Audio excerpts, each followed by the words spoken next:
African, you got to do something different for something different to happen. So, I learned this early in life. In application, do something different for something different to occur. So we cannot create unity and community if we're constantly fearing each other. We cannot say we want to be sharing and that we want to be cultivating an environment where we are safe if every time you turn around the person with the dagger is a brother or a sister. So we got to do something different for something different to happen. So I embodied this theory. And I said, something?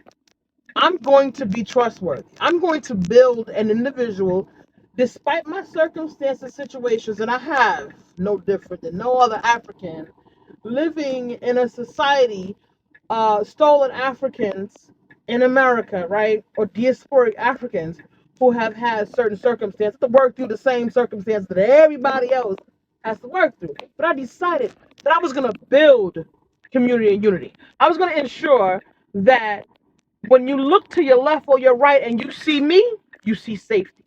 You see somebody that got your back. If I get it, I'm sharing it. If I learned it, you can have it. Listen, if it's gonna put you up, if it's gonna move you forward, I got you, bruh. I got you, sis. So you gotta do something different for something different to happen. The conversations that we constantly be having about unity and community, it really is not happening in application within our community. Because I've been at this track for over 25 years, intentionally cataloging my own growth and application in our social landscape because we have to bring these things off the pages of the textbooks and our scholarly readings and put them into our life functions and our cultural expression and experiences with one another in order to actually get some residuals from those behaviors. So what happened? It just obviously put me in a situation where I'm now, we see because everyone else is not on that track. Or we see you giving, we see you holding an abundant position because I'm not going to stand in scarcity.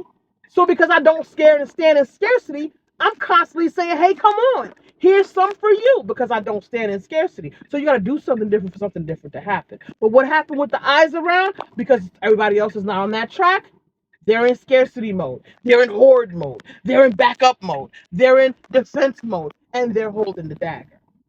And these are the same individuals that are screaming and hollering, unity, community, walking with this presentation and all that. That's all well and good. But guess what? There's a reality that we get to have that the work and personal responsibility is in our lap. It is your duty to make yourself the best asset to the community. Salve on